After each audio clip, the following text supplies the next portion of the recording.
Fakakta Comedy Funhouse Network.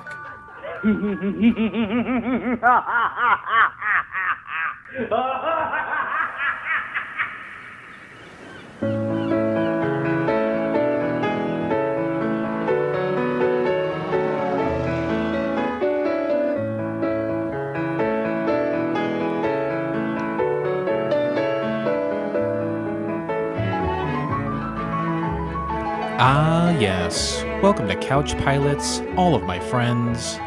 The show that dares to fly into the unknown territory of awful television pilots of the past. My name is Jason, but you can call me the Black Pac-Man, and across from me is my co-captain in crime. It's my ghost friend, Blinky. Oh, I thought you were going to call me Miss Pac-Man. Oh, that's better. Shit. Miss Black Pac. Miss Black Pac. I played Miss Pac-Man a couple weeks ago. Oh, yeah, where? Yeah, in McLean. Oh, yeah, who's that with? Shannon. Oh, I forgot that happened. Yeah, and I hadn't played it in forever. It's hard. Yeah? It's hard. I couldn't get past the first. I couldn't even. What's the difference between that and regular Pac-Man?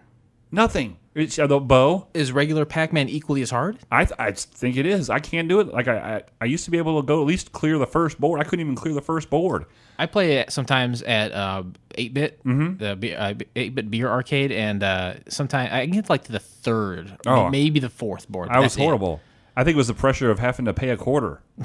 Yeah, the pressure is buy one drink and then play whatever you want for as long as you want. How much money do you think the good people at Pac-Man made by saying, hey, let's come out with Miss Pac-Man and just put a bow on it? Do you think they made a ton more money just for putting a bow? They probably made, I'd probably say, a little less, about half of whatever they brought home for Pac-Man. At least 70% on the dollar, right? For the woman? Yeah. Yeah. Yeah, because, we are in a Trump America. Oh, amen to that, brother. Amen to that. And that's a great segue into something I wanted to talk to you about today. This is something you don't know. This is some breaking news here on Couch Pilots. Trump, people are saying, look what he's doing to the economy. Things are going great. People are getting jobs. Unemployment's down. Look what he's doing for the economy. Great president. Great American president, right? All these people have jobs. And I have a job. And one of my jobs is to be here on this plane with you every week. Right? That's the one you don't get paid for. And then the other job, I was at a hotel. And I just got fired from the hotel. You just got fired from the hotel? I just got fired. Can you believe that? I'm an old man. Okay, I'm an old chunk of coal. I've never been fired from anything in my life. Just been fired from my job. I'm jobless right now. Minus this gig I have here that pays virtually nothing. Wow. I'm sorry to hear that. It's all right. I didn't do anything wrong though. That's the thing that bothers. Okay, that was why I was worried you were going to say that your flights and they got in the way. Or something or wow. No. Yeah, it's pretty bizarre. I hope that doesn't ruin the tone of the show. Well, I don't want to dive into it, but if you're saying you didn't do anything wrong. No, it's and I didn't do anything wrong. That's why I'm bringing it up actually, because I was going to ask if you got me fired. Did you have anything to do with it? No. Okay. I don't know. But I always think when something bad happens to somebody else, I always think it's my fault. No, that's like I think that's like low self-esteem crossed with narcissism. Isn't that what that is? Oh, yes. It's a perfect hybrid of that. It's a heavy dose of both. I got a heaping spoonful of both. A loving spoonful. No, I don't think this has anything to do with you. Even by you saying I don't think it does? It's still positing it in your brain. Still depositing my brain. Okay. Cards on the table, you may have had something to do with it. What are your plans? Well, did this happen recently? Yeah, it happened on Friday. I go to work early because they needed someone to fill this thing, so I was filling the thing, and at the end of the day, I said, hey, I'll see you first thing Monday. And give them a little salute. Hey, I'll see you then. Because we're pilots. Absolutely. That's all I know. Right. That's how it's like aloha. It's hello and goodbye, Exactly. And snow. And so she says, hey, don't go anywhere. Come on in here, and I'm going to fire you. I said, oh, that's no good. And they say, we got to cut ties with you because they said I wasn't doing what they thought I would be doing. But the truth is that I did so much while I was there. I never missed a day, and they had never hired someone in my position before, so I think it was very unclear what they were looking for, and those expectations were never passed on to me. And they don't pay their invoices, So a lot of times suppliers stop giving us things at the hotel, And then I made the second most there at that property over anyone else. I was one of the main guys in charge. Okay. So when they cut me, they opened up a lot of salary. They opened up a lot of money. So I think they got rid of me for that. But I said to my boss, I said, hey, just so you know, first thing Monday, I'm going down to the unemployment office, and I will get it because you have nothing to fire me for. Right. And she said, I won't fight it. You're absolutely right. And she was very nice about it. It was over her head. But it's very bizarre. So that's what I did. Monday, I went down to the unemployment office and I signed up for that, which is ungodly pain in the ass. Like it's like getting a poke in the eyeball. It's not. It's more shameful to me than anything else. Even though I didn't do anything wrong, I still feel shamed. Even though there's a cute girl in there. Oh. I might go back to the unemployment office. We'll see. We'll see how it goes. And make sure you stay on top of that online. Make sure you stay on top and do all your stuff. Absolutely. Because if you don't, they won't pay you. If you miss, and then it's a pain in the butt to get back squared one. No, I know. Every 2 weeks you got to do something online. It's awful. I was on it for a few weeks, like 4 years ago, but that's the only times I've ever done it. So it's still very foreign to me. Sure.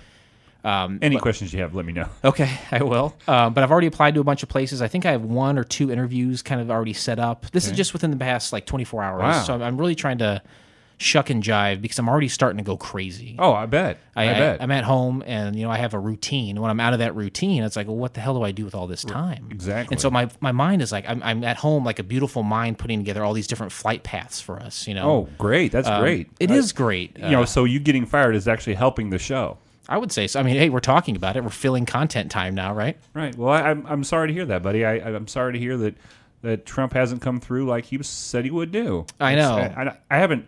I mean, most of the stuff he's said during his campaign, I mean, it's pretty much happened. Yeah, he said, first of all, I'm going to drain the swamp, right? So you go down to the Everglades, bone dry. Right. Right? He said, next, what I want to do is I want to build the wall. He built the wall. And I think Mexico even paid us 10% more than what he said they would pay for it. Exactly. So, and then he's like, I'm going to build a Miss Pac-Man wall on the other side. That's right.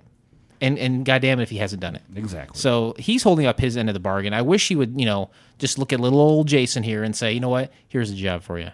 A man can dream, but I'm a patriot first. Well, there's so many positions that come open in his presidency. Right. I mean, the chances are you might get interviewed. I did apply online for chief of staff, and I think I didn't get the interview, but my foot's in the door. My foot's in the door. They know your name. That's right. That's all I want him to do is wake up and think, who can I get now? It's Jason.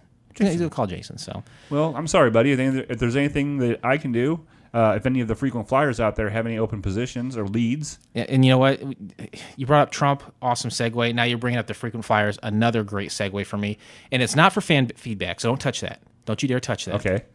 Don't touch that. Don't touch that dial. Don't touch that dial. I got to do it anyway. I got to do it anyway. That's fine. You're fine. Oh, fine. Okay. Oh, no, you're not fine. Okay, it's the other way around, yeah. You know what? This has got me really frazzled. We probably should have talked about it beforehand. Nope. This is what the show is. I'm shaking. The frequent flyers out there, I mean, obviously thank you to everyone who listens week after week. Thank you for all you do for the show by downloading it, sharing it, and all the different platforms available to you out there. You're accumulating frequent flyer points, and I really, again, I'm shamed by saying this, but we know recently that we set it up to where it's a bit of a Bitcoin kind of scenario where the frequent flyer points do convert to cash. So what I'm asking our frequent flyers to do in the meantime is donate some frequent flyer points back to myself. Sure. And I can convert it for goods and services rendered. If you want, if anyone can send us an email at couchpilotspodcast@gmail.com and just say, I would like to put X amount toward Jason, we'll be happy to do that.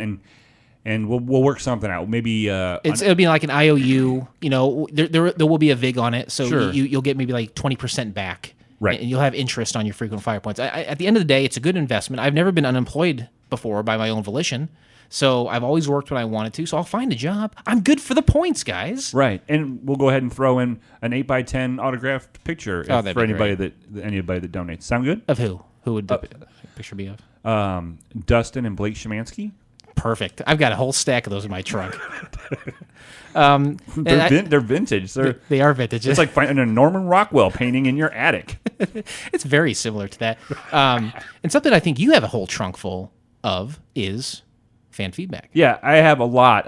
We're going to have to split it up. We do have some voicemails.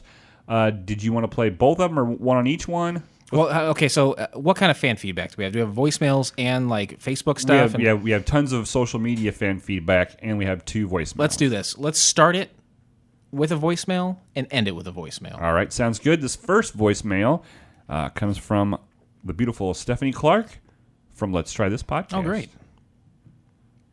Hey guys, it's Steph from Let's Try This. Long-time listener, first-time caller. Just want to say you guys are doing an amazing job. Love listening. Just wanted to clarify a few things. In 2003, I can guarantee you that I never wore overalls, and I definitely don't have freckles and red hair. So, just wanted to put that out there for you guys. You questioned it. I'm just hanging out here with Gus. Kev is traveling, and I wanted to tell you guys Gus has been listening as well, because I put on Couch Pilots in the car, and Gus is in the car with me for a lot of the rides. So Gus has been listening too, and when he goes to doggy daycare on Tuesdays and Thursdays, he's been telling all of his doggy friends. So He's getting I points. think he needs some more flyer points as well, so we can all, the fam can get back on the plane with you guys, take another flight, because that was fun. Miss you guys. Keep up the good work, and I'll see you guys later. Bye-bye. Lot to respond to there. Yeah, definitely. First of all, Steph, thanks very much for contacting the show. Course, absolutely. Definitely thank you for clarifying the fact that that was not you. I felt like you were selling it as you were 100% certain, but there was like a little gap to where you're like, it could be. Some years are blurry in my life. Sure. And I don't do math well. Okay. In regards to Gus getting the frequent flyer points, we had a discussion when Kevin called and was talking about it. And I think what we should do, since it's a whole family that listens, husband, wife, baby, they all listen. Okay. Why don't we develop a family package, a family frequent flyer package? I like that. And how was that? How would that work? Basically, that all three would be accumulating points as you would if you were, listening, sharing, telling other dog friends. But it just goes into one big pool for their family. So let's say that Kevin wanted to get a T-shirt. Oh, that sounds good. Yeah. Or a surprise prize. Oh, yeah. He can use some of those points from that pool. That way they don't have. Got it. That way we're not making three separate, because we send out invoices. So it's like a joint bank account, like when people are married. Thank you. You're welcome. There's not as much paperwork because we send out. We are drowning in paperwork. Yes, we send out invoices each month to all the frequent flyers. Yeah. And so it'll make it a little bit easier. We're thinking about going online with this, and so you can go look at your statement online. We're working on DSJ is working very diligently on an app right now. Right, and it's tough. An app is tough. It's not as easy as it looks. Yeah. A couple things. Yeah, first of all, I mean, we were talking a few weeks ago about how you were sleeping with a girl in overalls, so that's where that came from. She also mentioned that she was there by herself, because I saw Stephanie the other night, and I said, she's talking about Kevin traveling a lot. I said, what are you doing all the time when Kevin travels? And she's like, I've been going to the gym and stuff. I was like, well, you got to do something else, right? You can't just be sitting at home. So I would love to have Stephanie back here on a flight sometime soon to kill some time, because I know Kevin's traveling all the time, and she misses him dearly, and she needs something to do. We would love to have her on. And she can use from that pool of course, Clark points. Whatever's left over from Kevin's T-shirt. Right, exactly. And then something else I want to mention, too, is this is what I love about the Clarks. They got this dog, right? And they don't say, hey, we're both going to work. You get to be in a cage all day. Right. She's saying the dog's in that car with her a lot of times. I think she drops it off at her mom's when she goes out of town for work. She works out of town, and then picks it up on the way back. To me, a wildly responsible dog owner. Oh, yeah, and then goes to doggy daycare twice a month. Fantastic. I mean, you're socializing the dog. Yeah, absolutely. You're experiencing different kinds of dogs. Yes. Black dogs, Yes. Asian dogs. So it's becoming diverse. Right. So it's when it grows up to be a big wiener, it's going to be a more rounded person. I just want to say, too, quickly that, of course, wiener dogs are an abomination against God. Oh, So, okay. yeah, so great fan feedback there. We've got some more from Facebook, Twitter. Oh, all the places. I love all the places. You want to go through while I set up where you want to go through how they can get a hold of us? Sure. Yeah, if you want to get a hold of the show, which why wouldn't you want to do that? You get frequent flyer points. Go to CouchPilotsPodcast.com. We got Facebook, Twitter, Instagram, every way that you want to contact us, including a little button to send us an email directly from there. Right. So Any way you want to contact us, go right through there. And then, or you can call, just like Stephanie did, and we're going to bookend this section with another voicemail. That's 910-PILOTS-1, 910-745-6871. Give us a call any time of day, middle of the night preferably, and leave us a voicemail. Definitely. This one's from our Twitter, and that's Couch Pilots Pod on Twitter. And this is from Travis. Well, maybe I won't say his last name. Do we know him? No, we don't. Okay. Travis Heimel. Oh, I thought you said you wouldn't say his last name. Oh, oops. It's at Travis_Heimel. Hey, Travis. And he posted, he says, my new favorite podcast, and posted a link to season 9, episode 6, The Adventures of Superboy.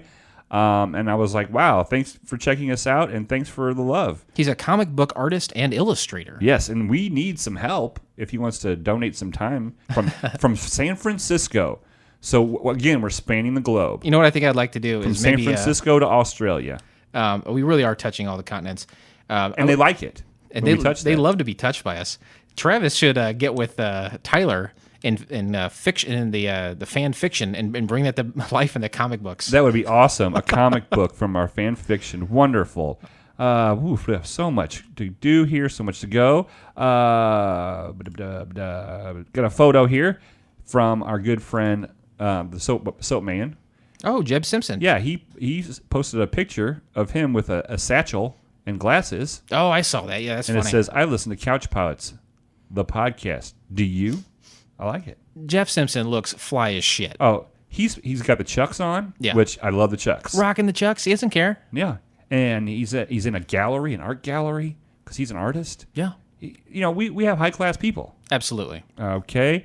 Thank you, Jeff. Thank you, Jeff. This is from Legally Blonde, season 9, episode 8. Horrible show. Horrible show? 0. Great podcast. Oh, great. Oh, yeah. Great episode of this show. Right. Horrible pilot. We really need to clarify that stuff. It's from Lori Garcia. She goes, fun fact, the movie is based on my life. Really? Yeah, I did not know. And so I was like, wow, we should have hit you up on Twitter and asked you for some interesting facts. We really should have. Man, we did, but we didn't. That's amazing. First lady of Couch Pilots chiming in. Thank you so much, and congratulations. I hope she's getting some royalties out of this thing. Always getting the royalties. Let's see. Here's a big, long thread from multiple people. Okay. Now, is it from Facebook?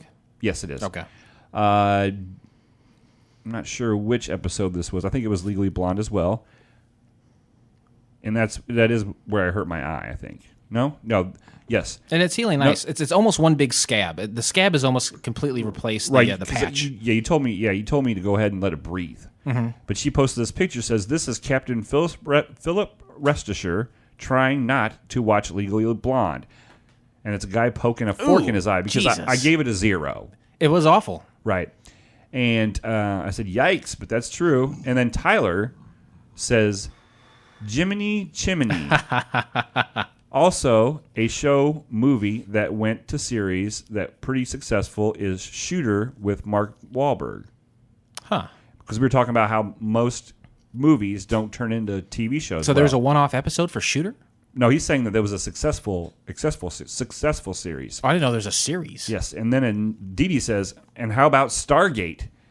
And I was like, okay. And then Dee goes, how about Psycho, Bates Motel? I was like, oh, yeah. Okay. I was like, if you are, and then she says, if you're counting animated films, most of Disney's films since 1990.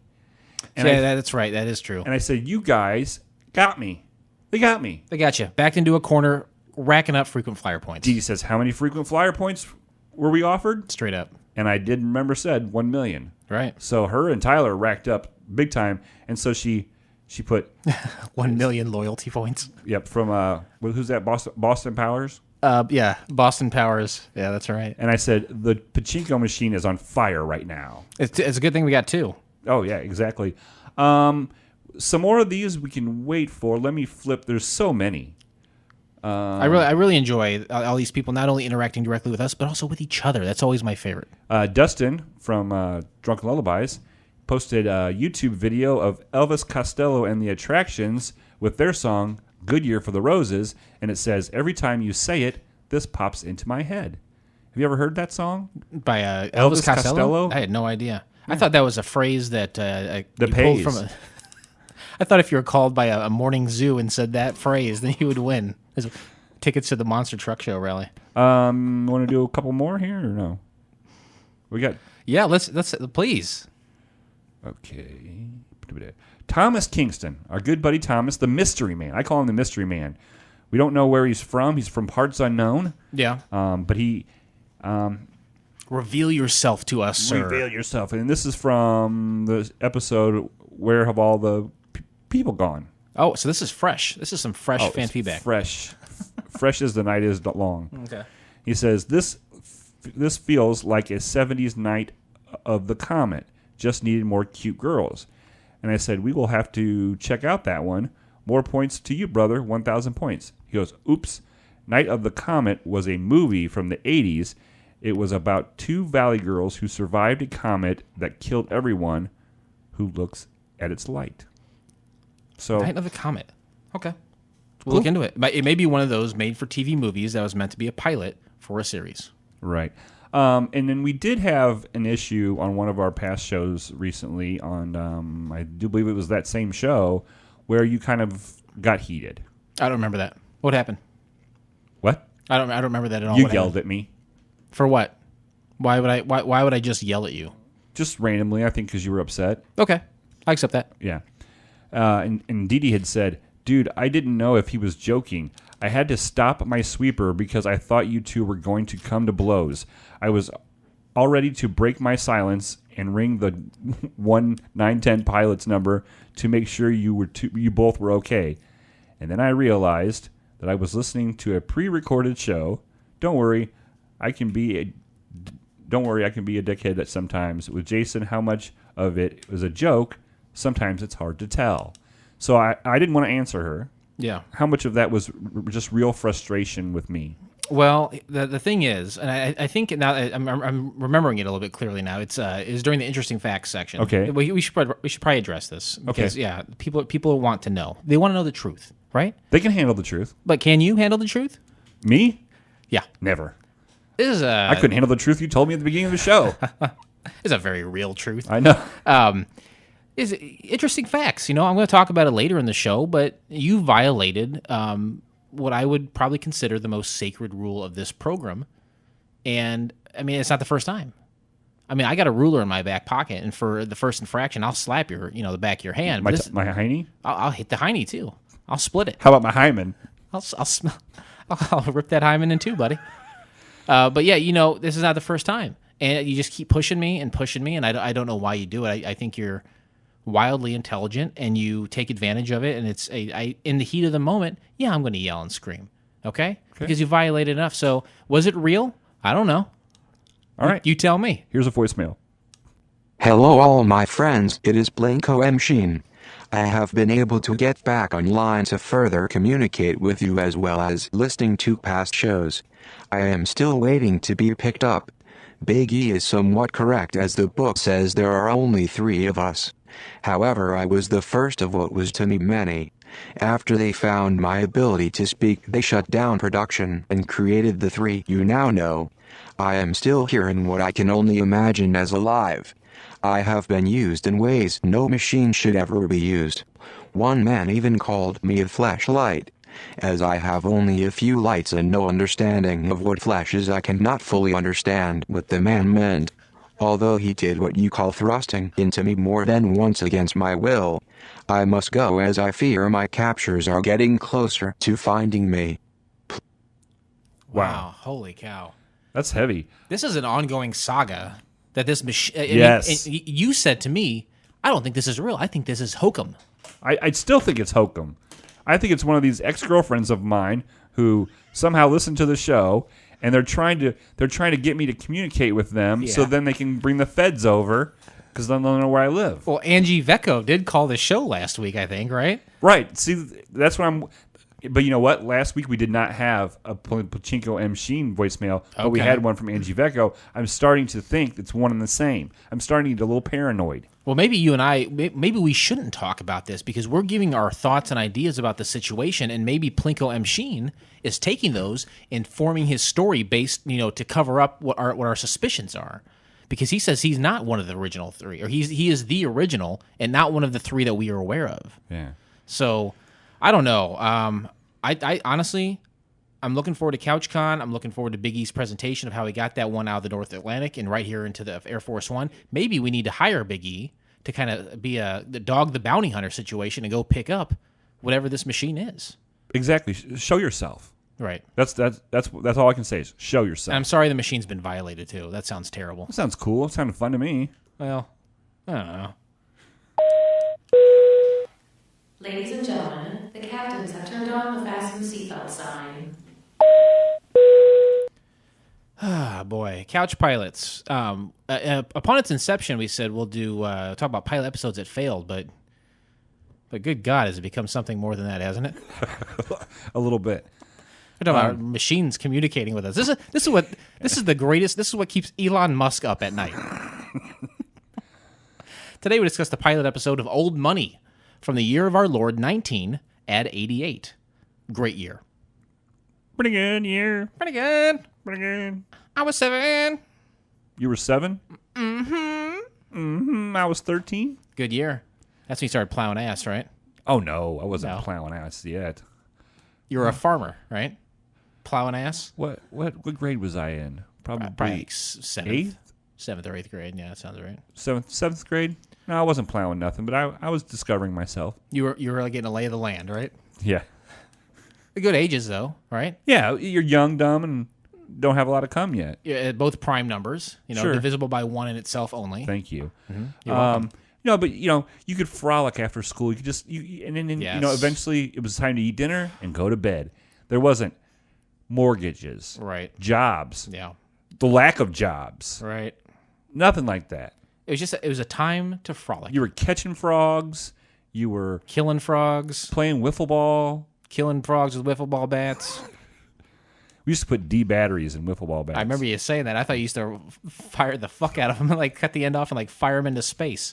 But what you did is use it as like a weight to smash the ball, right? Right, but eventually the D battery would keep hitting the duct tape. Yeah. And it would eventually, if you didn't pay attention, So you would rocket it out of there? it would rocket out of there, and anybody on that field or any window around was at risk. A lot of kids with plus or minuses like embedded in their forehead. Right, just a big nipple, like an inverted nipple on their forehead. It was a dangerous time. You're a wizard, Harry. Let's go back in time. Okay, you said that was a dangerous time. Let's go back to that dangerous time Okay. in our minds. 1988. I said it was a great year, but do you remember that year? Let us talk about some things that happened in that time, so our brains will go back there and we can properly digest this pilot known as Old Money. Let's do it. All right. A new drug, crack, appears, a derivative of cocaine, and is increasingly found in U.S. cities. Crack. 1988. Well, see, I was 13. I don't remember doing any crack. I didn't do any crack. This cocaine. When I think of cocaine, usually, sometimes you think about like Cuban drug lords. I think about Cuban flying drug lords. planes. Bales of cocaine falling from those flying planes. Show was built on the back of. Oh, what's Keep going. I can't finish that unless you. Wait, hold on. Bales of cocaine falling from those flying planes. Don't know where they came from. Oh shoot! I can't. That's a horrible. fine. It's a Reverend Horton Heat song. Oh, I love Reverend Horton Heat. It's a good song. It's his only good song. He's funky. He is? Yeah, a little funky, right? No, rockabilly. That's yeah. He dresses well. Yes, he does. When I think of cocaine, though, not only do I think of everything you just said, but I also think of like almost like sometimes rich people, high class situations. Lawyers. Yeah. Movie stars. But it's funny because Pilots. pilots, absolutely. I mean, not us, of course, but some people. But on the opposite end, they say cocaine or crack cocaine is a derivative of cocaine. But when I think about crack, I think about people like shivering in an alley Right. and like bending, perfectly good spoons. Right. And like sucking dick for crack money. Right. And itching and stuff. I'm thinking about it right now. But they say sometimes the U.S. government put crack into the cities to deteriorate the urban decay. Yeah, that's what I've heard too. What do you think? Are you a conspiracy theorist? You know what? I know that a lot of people didn't like Reagan. Right. They didn't like Reaganomics, and I think this was part of Reaganomics. Crack. Well, that's my impression of him. That's pretty good. Well, That's all you're going to... Well, crack cocaine when I was at the movies, when I was in the movies. But it could be true because maybe he was doing cocaine because he was a movie star. You love cocaine. Right? Just like Buck Cherry. Oh, that's the other cocaine song. I love the cocaine. I love the cocaine. His songs. That guy, that lead singer of Buck Cherry, Yeah. needs to stop doing crack cocaine. I mean, doing cocaine because he's all skinny and he's all coked out. Coked out, and his voice is wretched now. Ugh. Well, for me, I say no to drugs. Thank you. Okay? And you're welcome. Over 1/3 of Yellowstone National Park is destroyed when a series of more than 250 small different fires combined with the 1988 drought destroys 793,880 acres of the park. That boggles my mind. If you think about that, that's like 1/3 of the size of Yellowstone National Park. I mean, it says very clear at the beginning it was 1/3, yes. So I mean, I'm just trying to put it in perspective for the listeners. I didn't know if you heard that part or just knew the exact acreage of the park and then divided it by 3. Well, have you ever been there? No, I heard it's a mega volcano. Yeah, I have never been there. That would be neat. That's what I heard. That Not today. on fire. It wouldn't be neat on fire, but it would be neat. Oh, so you'd stay in the 2/3 that were clear? Well, I've always, because they talk about the buffalo in sure. Yellowstone and how where they roam. Where they roam. But a lot of times you'll see big, huge packs of them, like going away, like trying to leave. You're like, where's that guy going? And they think, and this happened like a couple of years ago. This was a big thing. They were just a bunch of them. They were all going away from it, and they were saying because they can sense the volcano eruption that's going to happen. Yeah, and the bison. I guess it was probably the bison. Yeah. Yeah, the animals are much more in tune with, with Mother Earth than you or I. For me, I got a computer in front of me. I got a smartphone in my pocket. That's what I'm in tune with, all right? Right. Whatever's happening on the ground, I don't know. I'm going to go the opposite way probably and run towards the volcano. I heard there was a lot of dogs and animals that were acting weird during the eclipse. Oh, sure. Why did you stare directly at the sun? No, I was in bed. That's good. I had a hangover.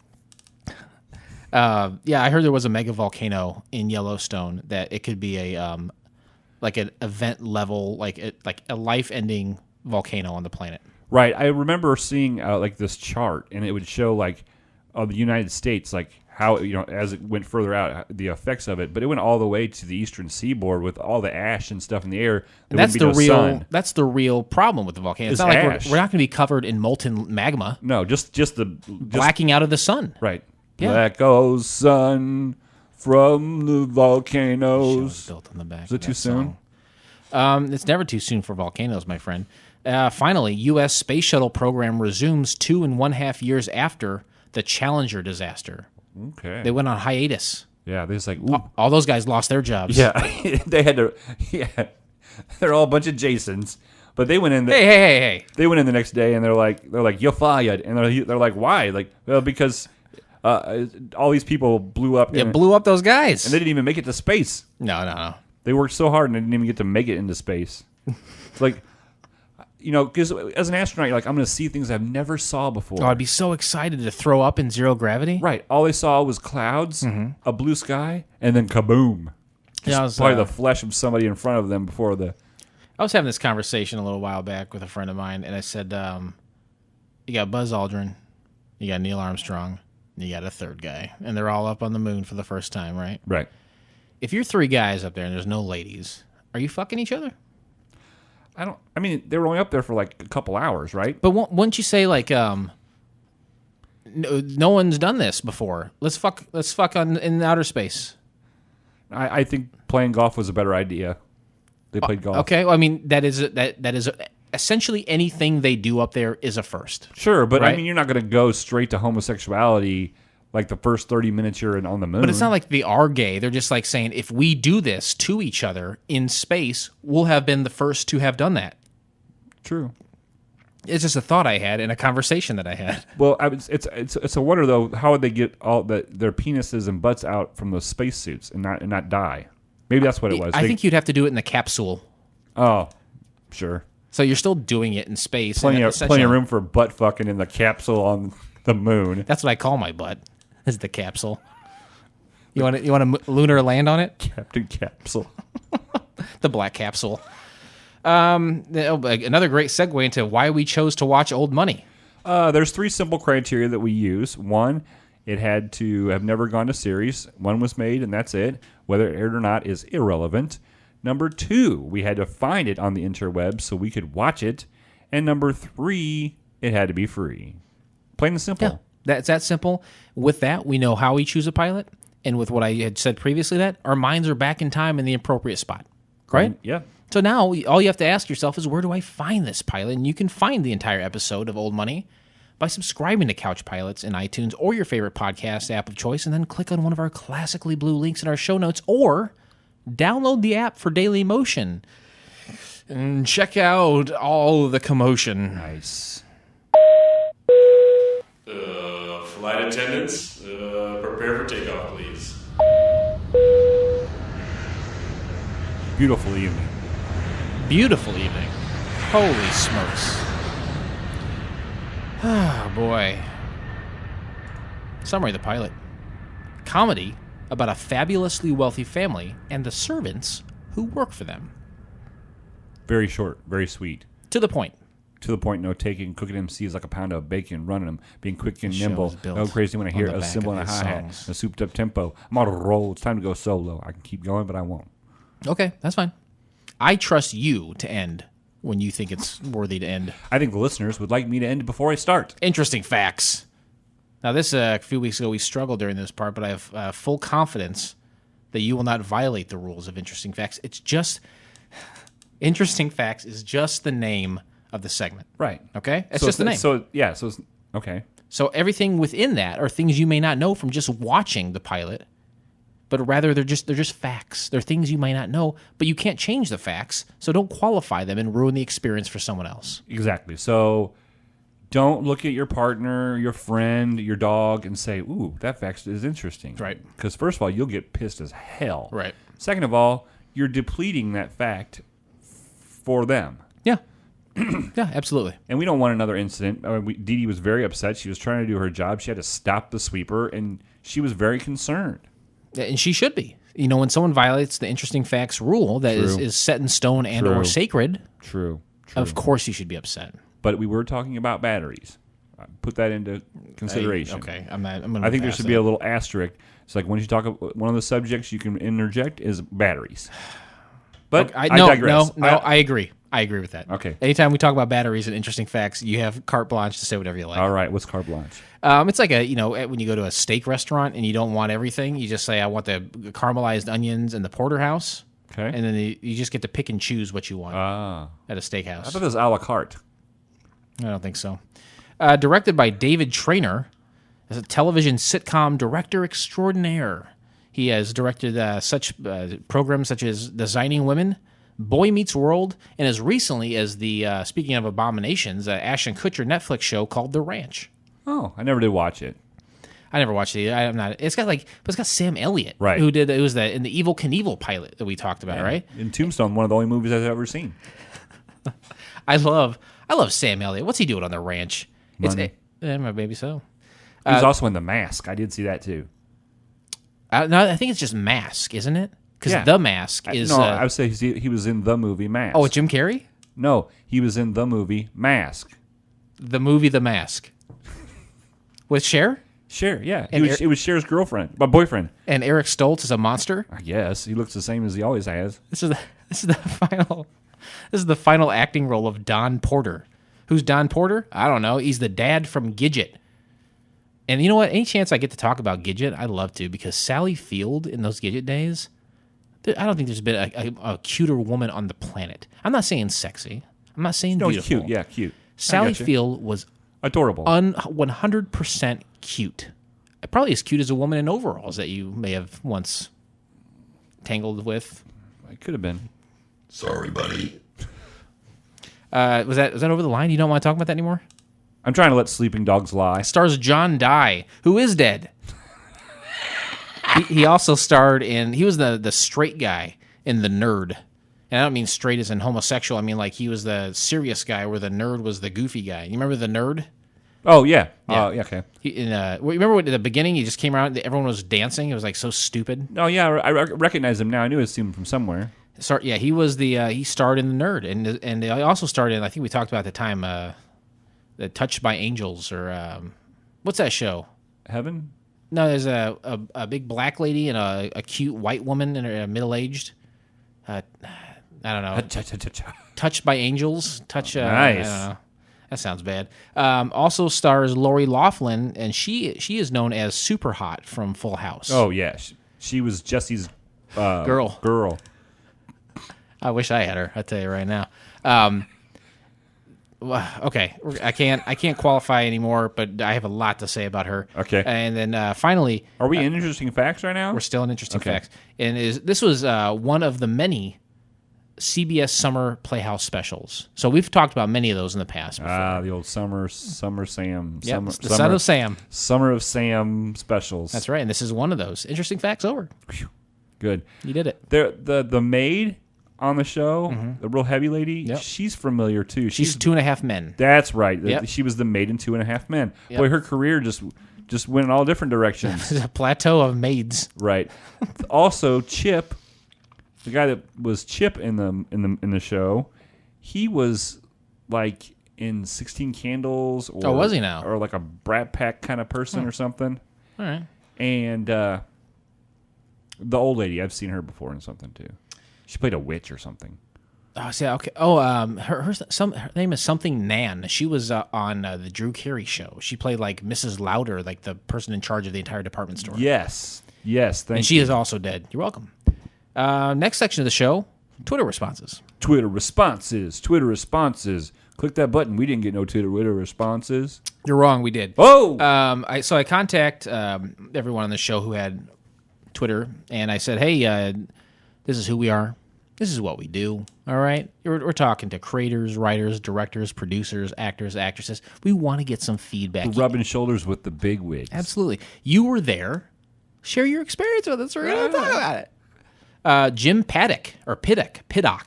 Jim Piddock. He was Hank on the show, the guy who dressed like the safari guy. Yeah. This has been bothering me. Who's the guy on Letterman that used to come on all the time? Oh, yeah. He'd also go on the Carson show all the time. I don't think it was the same guy. Was it? I don't know. But he's like from the San Diego Zoo or something, right? I think it's the same guy. Was it? Yeah. I'm typing into Google right now. Letterman, animal guy. It's gonna come up. Jack Hanna. Yep. Okay. I was right. He's I was dressed right. like Jack Hanna. I was right. Congratulations, sir. Thank you. Congratulations. Thank you. I'm not right very often. So. I disagree with that wholeheartedly. Okay, so Jim Piddock he's an actor. He's been working for a long time. He's still working to this day. He's a great character actor. And like I said, he dresses Jack Hanna pretty much in the show and is like a tracker for whatever. He was tracking something throughout the house. And we find out at the end what it is, and we'll talk about it in a moment. He's been in such things as Max Headroom. Remember that piece of shit? Max Headroom. Lethal Weapon 2. Mad About You. Best in Show. Oh, really? He was in Best in Show? He was in Best awesome. in Show. And he was also in another... I didn't write it down, but he was in another Christopher Guest movie as well, which is great. I love it when directors like, hey, I like the cut of your jib. Jib on over here for my next film, too. Right. Friends, he was in Friends. I'll be there for you. Boston Powers, I'll be there for you. But he had a role in Boston Powers, a gold member. Blunt Talk, which is a show with Patrick Stewart that's currently on like HBO or Showtime or something. And also the television version of Training Days. Okay, yeah, that just came out not too long ago. Yeah, so he's still working. Ethan Hawke or something? No, he was in the original. He was in the movie, yeah. It was somebody like an Ethan Hawke. Okay, great. Well, you know what, Jim? Keep plugging away. Yeah, he said I said to him, we're excited to watch your show, and we're wondering if you had any fun or inside information you want to contribute. Thank you, and take care. And at Real Jim Piddock, he says, a long time ago. Don't remember a lot about it, except some really fun people to work with. And I always say at the end, thanks for getting back with us. We love digging into these old pilots. Take care and keep up the great work. So not a ton of interaction, but it's more than nothing. Yeah, that breaks our streak of like 37 shows with no interaction. Oh, I don't know about that. You know what I do know about? Thanks, Jim. Thank you, Drunken Lullabies.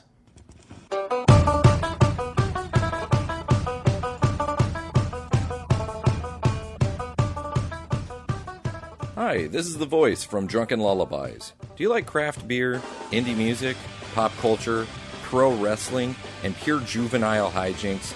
Then you will love Drunken Lullabies on the FCF network. We have new episodes every Sunday, so you can spend the Sabbath getting drunk with us.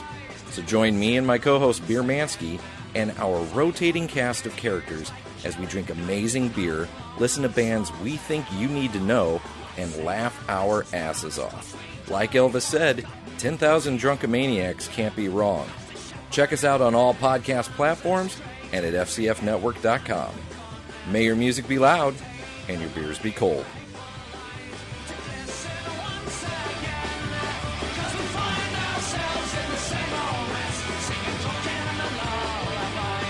Great show. Great show. There's also, he has a bonus episodes he's putting out once a week called Drunk at the Movies. Where, Yeah. And so he's going all over to breweries. Yeah. He's going to Nashville and doing a big, huge podcast festival. It's amazing all the things that he's doing. He keeps very busy. Working hard. Been working hard for a long time. Check out Drunken Lullabies here on the FCF Network. Great show. Great show. Thank you so much, Dustin. All right. Now, on to the pilot. This is the voice What? from Drunken Lullabies. Do you like craft beer? No, we don't.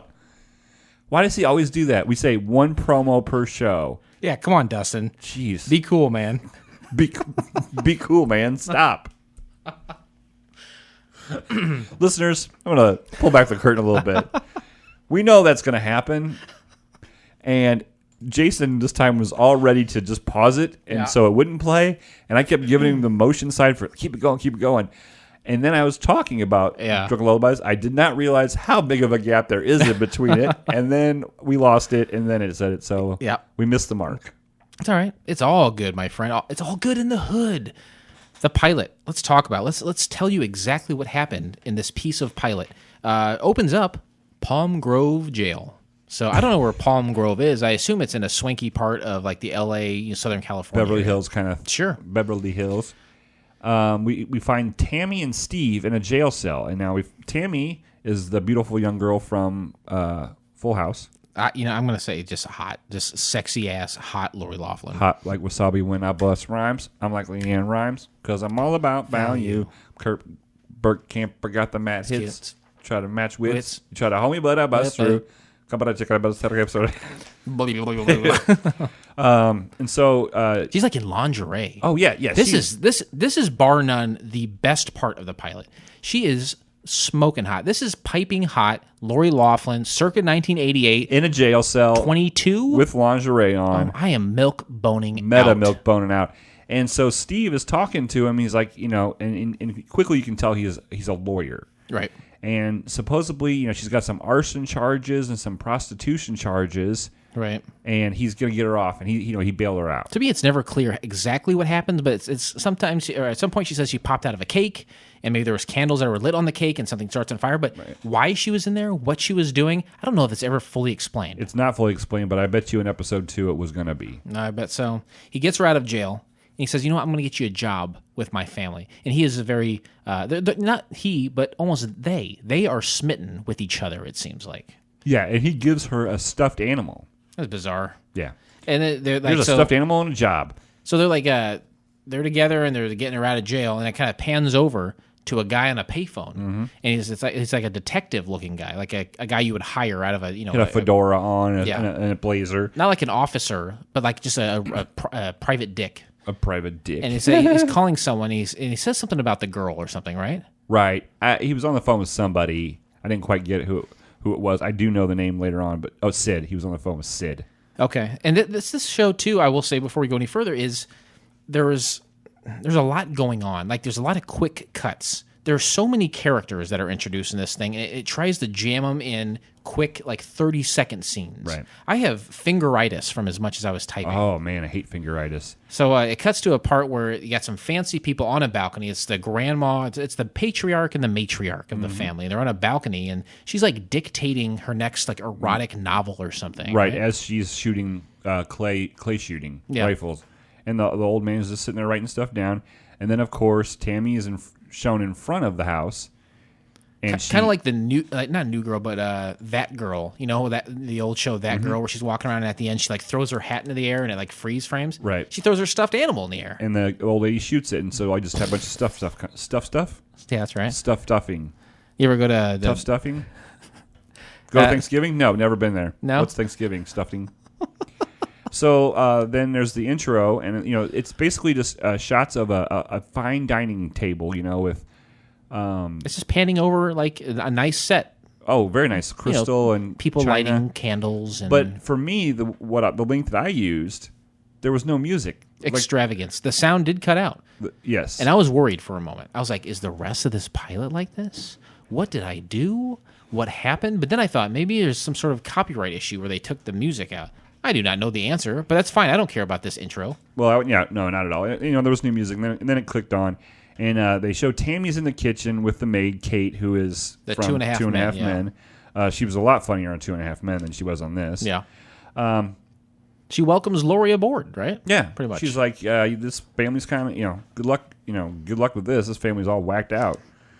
And then you shoot to the bedroom, right? Right, and this is where we see Jim for the first time. Yeah, Jim Hank. Piddock, who plays the character Hank. And there's a woman in like zebra sheets, and there's like some sexy talk going on. Oh yeah, he's like, it's like a guy. It's in the background, and he's just talking like dirty talk, you'd think. And the girl sits up in the bed, and her bazonkers are hanging out. She has got some big old milk muscles on her. They're flapping. They're not as good as they were when she was younger. Things have settled, but they still exist. And she's like, "Come to bed," and he's like, "Oh, I'm," and it comes to find out he's tracking or hunting this animal. That's what that's his thing. Yes, and you don't see the animal, but he's tracking it, and he looks over like it had run out the room, and then he goes to follow, and she like throws something at him. Right, because she's mad because she wanted to get some sexy time. Yeah, hey, I'll step in. Who doesn't want some sexy time? High five that shit. You go to the old people, the old fancy folks back on the balcony. There's a lot of sexy talking. Right. Like I don't even know if she's dictating the book anymore. They're just kind of using a lot of innuendo. He comes out in his underwear and his the socks with the little the straps they keep him up. Yeah. Yeah. And there is some Pookie Bear kind of stuff talking, and then it cuts to Tammy, and she's going through the house, and she goes into this room, and it's roped off. For some reason, it's like roped off, like, and we don't fully understand going why. into a nightclub. Come to find out, this is where we meet Chip. And he immediately he's like, "This is a hot broad. I'm going to start laying the mac down, but not before I lay the smack down." Right, because you're not supposed to be in Meg's room. This is Meg's room. Who is Meg? We don't know yet. I don't know. So basically, Chip spends a couple minutes trying to hit on her, and just sees a random girl in his mansion in a room she's not supposed to be in, and he doesn't say, "Who are you?" He says, "Hey, you're hot. Let's take a ride in my Corvette." Yeah, he did. He's quick to mention the vehicle that he owns, and I will say too that I'm not a fancy guy. All right, I'm not rich. These guys are. I can't relate to this scenario. Maybe if you are rich and you have a mansion, maybe there are hot strangers just walking around your home that you can court. That would be awesome. I would love to go home tonight after flying Air Force One and find some broad just aimlessly wandering through my house and say, "Hey, would you like to lay with me biblically?" Would you like to lay with me biblically? Me or the girl? Oh, to the girl. Oh, to the girl. Yeah. Oh, she'd probably say yes. To you. I would hope so. If she's in my house, she's in your house. You're kind of disheveled right now emotionally. It's a Class A misdemeanor to be in my house, so maybe you get out of it by sucking your wanker. That's what I was gonna say. No, it wasn't. No, it was not. You were going to say something profound. Yeah. Some big word like Aurora Borealis. So there's a lot of sexy talking. And anyway, so where are we at here? Felicity is also introduced in this scene. It's a woman who, I don't know what she's doing in Meg's room either, but she got like a big nightgown. She'd been out partying and fucking all night. That wasn't a night, like an evening gown. That's what I meant. Okay. Yeah, so she had snuck back in the house, and she ends up coming into Meg's room too. And so after about 3 or 4 minutes, all the main characters except the old people are in this Stephen one the room. lawyer shows up. There's a lot of characters in here.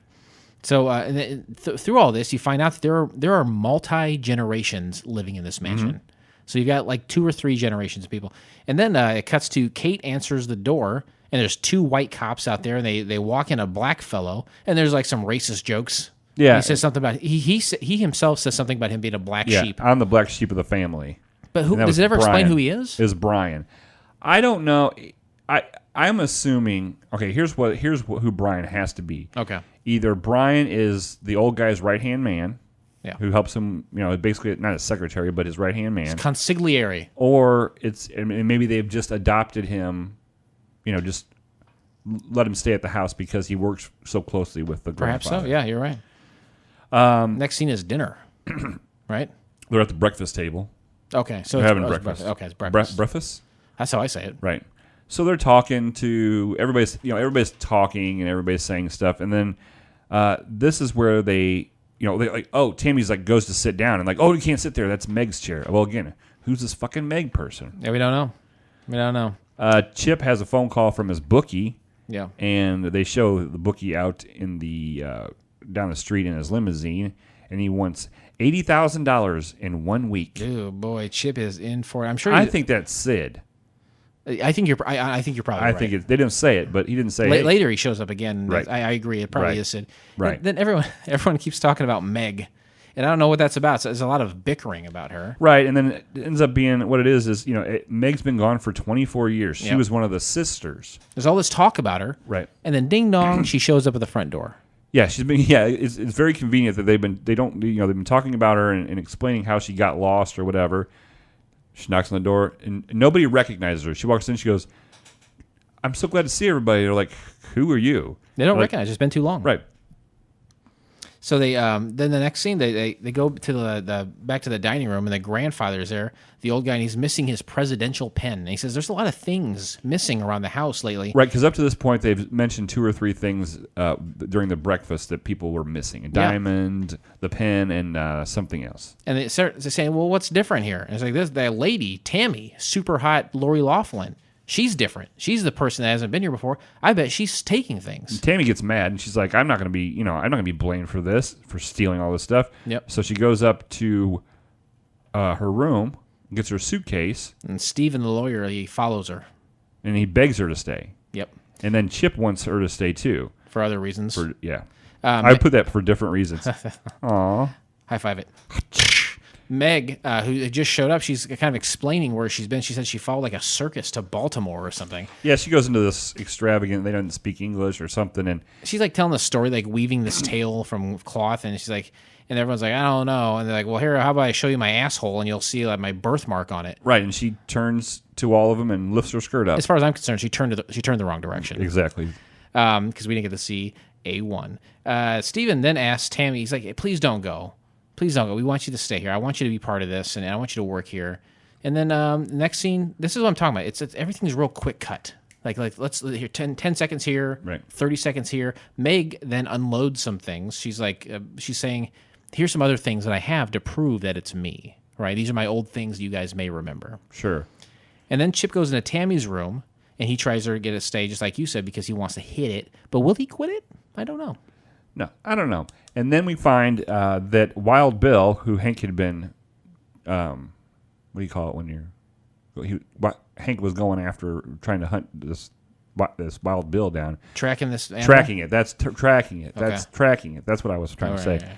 And so basically Wild Bill is a raccoon, and he's the one that stole everything. Yep. So she's off the hook. Thank God. So Mr. Porter goes and apologizes to Tammy, and Mr. Porter's the old guy. Yeah, Tammy's off on her own, and Mr. Porter approaches her and kind of tells her his story. Yeah, it tells the story of how he became rich. Yeah. She's like, "Well, you don't know what it's like to get blamed for stuff. You're rich." He was like, "Well, I wasn't always rich." Yeah, I came up from nothing. I invented drive-up banking. He invented drive-up banking. Thank God. Then we find again the Sid guy is looking for Tammy because he's the bookie that Chip was talking to. Right, because she can identify him. And then you got the detective guy talking from the beginning. We're in the jail. And they're like, what are we going to do with this Chip character? So all these things are kind of culminating. Right, There's obviously an arc that they're starting to build. It'll never come to fruition, but they start to build it. And then the family is in a room, and all of them are trying to decide how they will utilize Tammy. Each of them wants them for their own ventures. Right. And then they cut to Meg, and she's in a bedroom on a bed talking on the phone, and it's revealed that she's not the really Meg. She's like, this plan is working perfectly. They're falling for it. They bought it. She's a fake. And then you got a formal dinner, kind of to celebrate, I believe, Meg's return.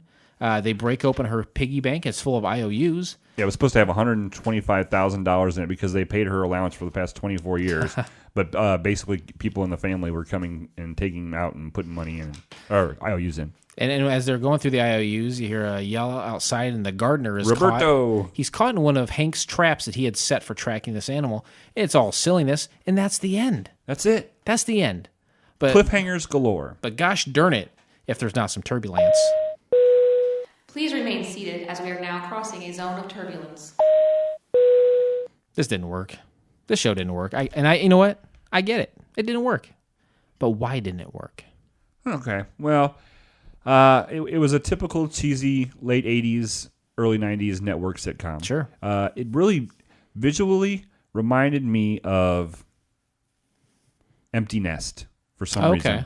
It just had the color and the outfits. Almost that hazy kind of feel to it. Right. Yeah, okay. Early Golden Girls was kind of hazy too, because Empty Nest was a spinoff. I didn't know if you knew that. Oh, I'm not sure I did. Right. So it was that cheesy. It was that cheesy comedy. So that I mean, it's kind of been played to death, right? Right. It's not any different than anything else that was on at that time. Yeah. No, I agree. It's tough to differentiate yourself. There's a bunch of different ways like advertisements will work, right? They'll say, hey, you know what? We want to appeal to the common man, or we want to make something seem super fancy. And this is in that day. This is in the vein of like Dallas or Dynasty, right? This is trying to say, hey, here's a peek into the life of the extravagant, of the elite. Perfect. And then, but we're gonna do a little comedy slight on that, right? Sure. That doesn't always work. It wasn't different enough. It wasn't good enough to make its mark, if you ask me. If I were to improve this thing, I would tell you that maybe a little less characters in this. Like, we just had an avalanche of people who were trying to understand where they went. Some of them didn't get their time. It didn't make sense. Why not smooth it out a little bit? Focus on a story and something that you can capture the hearts and minds of your audience. Well, I think, Uh-oh. Oh, mercy. Sorry. I wrote in my notes that it reminded me of Soap. There was a lot of characters in one house, and there was the token black guy, But I liked that there was a lot of characters because it gave you so much potential for different storylines and to learn. I think when they were writing this pilot, we're used to seeing pilots. We're used to seeing them tell us full story and get you right in. I think these guys were way too confident that this was going to go to a series. It's really setting it up. They were setting it up, and and they were like, I'm not going to. And we've criticized pilots for shooting their load on the first episode. Yeah, these guys didn't do that. You got to find the happy medium. Right. I agree though, because you do want to wrap up a story, but leave it open. You want to have some sort of understanding of what happened in this story. We've got some completion. Maybe we did get a little bit of that with here. Tammy. Yeah, I think we for the most part we got we got her settled in. If it survived, where will you go next? I mean, you could have stories. Each week could be a different story about somebody in the house. There are a lot of characters There's to choose from. a lot of characters to choose from. They're Yeah, all some different. A and B stories just kind of floating around there with all those different folks, right? I agree. We also got to find out why Sid is wanting why can Tammy identify her for what, or identify him for what? Oh, yeah, that's one of the many doors they left open. Is how did she get where she was? What is she involved with that people are looking into? We don't have the answers to that. Was her back door ever open? Oh my goodness! I really hope to God it was. Ladies and gentlemen, as we start our descent, please make sure your seat backs and tray tables are in their full upright position. We really are plumbing the murky depths, I tell you right now. Rotten Tomatoes score, no. IMDb score, 6.5. no, nothing. Critic reviews, no. Viewer reviews, no. This is one of those ghost of a pilots that I just stumbled backwards over, and it obviously exists. It's a classically blue link for you to click on, but no one's talking about it. No one knows about it. Hardly anyone has seen it, let alone rated it or commented on it or gave it a review. Well, just like those guys that landed on the moon for the first time, here we are. Yeah. We're gonna have sex on top of this pilot. I really think they did. I really think that they did have sex on the moon. Ladies and gentlemen, welcome to FCF Airport. Local time is 11:11 and the temperature is 69 degrees. For your safety and comfort, please remain seated with your seatbelt fastened until the captains turn off the fasten seatbelt sign. We've come a long way, right? Yeah. We've come a long way. Yeah. We took that onion, Yeah. tore it apart Peeled layer it by back. layer. Peeled it back. You got something else in there? We made a bloomin' onion. Oh, yeah. They dipped it right in that batter, fried it up, gave That's it what that we're doing special right now. mayo and spicy sauce. Ooh. It better not have mayo on it. Does that have mayo in it? I think that's what that sauce is, right? Like a mayo and chipotle kind of thing? I hope not, because I've used that sauce before, and I hate mayonnaise. Well, you obviously don't if you're using it. I'm going to fucking be so pissed. Oh, boy. Now I'm going to go... Look it up online. We've really peeled back the onion here. Whew, based on the score set forth by Couch Pilots, a 1 to 7 rating scale from the show Wings. It's from the 1990s. You got all the characters represented. 1 is the worst, from the character Roy Biggins all the way to the best you can get. It's Gillette Brian Hackett, the young, freewheeling, brown leather bomber jacket Brian Hackett. That's the score you want, right? That's the one you want. That's the one. Very few get it. Yeah, that's the score you want. Will you get it? Probably not. But that's what you want. Captain Philip, rest assured, I turn to you. How do you rate Old Money? Like I said, it reminded me a lot of like An Empty Nest. Tammy was beautiful. Oh, yeah. She was in lingerie. Buxom Blonde Bump. Oh, for sure. A lot of characters. A lot of places you can go with it. They left a cliffhanger, which we always say they don't leave anything to be desired. But this one did, so I cannot go against that. I have to. Yeah. I'm going to give it a 4. Middle of the road. Right It wasn't great. Yeah. It wasn't bad. We've watched a lot worse. It had potential. It could have went for a little bit. I agree with you. I'm actually going to give it 1 lower and give it a 3. But I will say the reasoning behind that is because it is just like everything else. It could have been a series. This could have been a series. I would not have watched it. I would think it's probably a little shitty. But I'm not going to. This is like. It fit perfectly with what was going on at the time. And I really do think the writers were just, we're writing the same thing that's on all the other networks. Totally. And so that's why they left those cliffhangers, because we got plenty of time. We're going to series, baby. Yeah. Baby. This is camouflage, It just fits in the background. You never notice it. It looks like everything else. It very well could have just been one of those shows that went on for like 3 to 5 years that was just kind of always under the radar but kept getting renewed. Conversely, it reminds me of Ghost Rider with Anthony Perkins. That was so bizarre and against everything else that was going on at TV at the time. It was almost surprising that something didn't happen with that. Right. But But this is the complete opposite. This is just like everything else we're seeing. So for that reason, I give it a 3. All right. It's okay. It wasn't very good, but it could have been a series. It totally could have been, right? Yeah, I think so. And with that, we close the book on Old Money, and we'll never speak of it again. Ever. But join us next time, won't you please, when we watch the pilot episode of Australia's Naughtiest Home Videos. Here's a little something to wet your whistle. A one-off special spin-off of Australia's funniest home video show depicting videos of sexual situations and other sexually explicit content.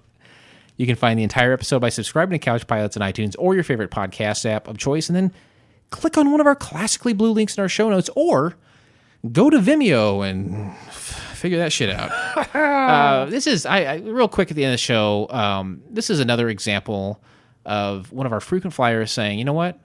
I know about pilots. I know about failed television programs. And so says Dee Dee from Australia. She said, I know about this. Check it out. And goddamn if we didn't do it. 100 times we've said on this show, if you have a pilot that you want us to watch, send it in. And she did. She did, and here we are. And we're going to do it next week right here on Couch Pilots. It's going to be a Dee Dee-centric. Oh, for sure. It's going to pay homage to our good frequent flyer from Australia. I know we mentioned it earlier, but I will also say this time to, go to couchpilots.com, get your frequent flyer points. In a few weeks, you're going to want to download that app that DSJ has been working on. When you go to couchpilotspodcast.com, you can check us out on Facebook. Follow us there. Twitter, follow us. You'll be the first to find out what's coming down the pike. You can see when a star gets back to us, and then you can chime in on it if you want. Right, yeah, you can add your 2 cents to it. Absolutely. Watch the show, and then comment to the star and say, hey, you were great in it. Thank you so much for contacting my favorite podcast. Nice. Instagram, there's also a button for emails. So like we said earlier, if you want to donate some frequent flyer points to my unemployment, I'd really appreciate it. I'm going to turn that in. I'm going to churn it into cash so I can pay my water bill. Or call us at 910-PILOTS-1. That's 910-745-6871. It's our phone number. You can call us anytime and leave us a voicemail. We'll read it we'll listen to it right here on the show. Put it in your phone as a contact. That way, the number one contact. The number one contact. And that way, if you're listening to it and you're on the road or something, you're like, oh, I do have something I want to say. You don't go, oh, I'll call later, because they'll forget. Yeah. Do it Put it now. on speed dial. Give us a widget. If you're listening, give our contact, our little circle of our faces on it. It's a widget. Yeah. You just push it and it dials. Push my widget, please. Widget? FCFnetwork.com. Everything up to this point, Couch Pilots, Beetlejuice. No, there's something greater. It's FCFnetwork.com. It's where we call home, and there's so many great shows on the network, right? Yeah, there's amazing a diversity of shows. We have brand new, hot off the presses. Yep. It's an established show, but they just joined the network. It's Metal Hand of God. Yep. They put out 2 shows a week. I can't even keep up Those with guys them. are nuts. I don't know how they do it. They could be talking shit about us, and I don't know because I can't keep up. That's right.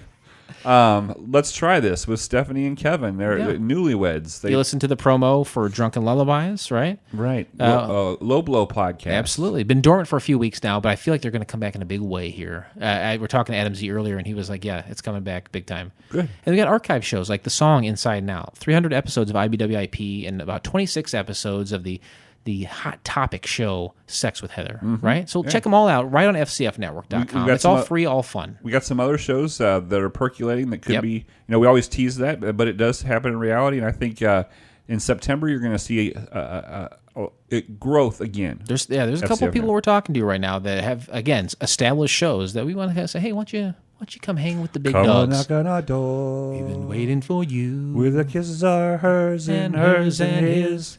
Three's company, 2. Ooh. And with that, this pilot may have been rough, but it's always a smooth flight here on Couch Pilots. Thanks, everyone, and we'll see you next time. I don't have anything to say. I thought we were on like a good roll to do that, so I just did it. Am I recording still? Yeah. Looking forward to seeing you on board again in the near future. Have a nice day.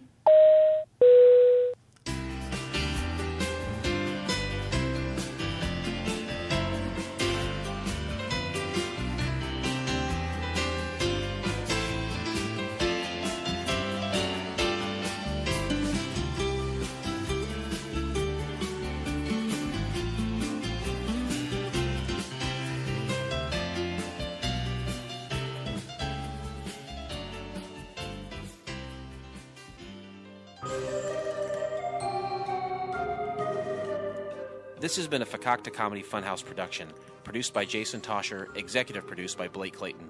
For more information and content, go to fcfnetwork.com.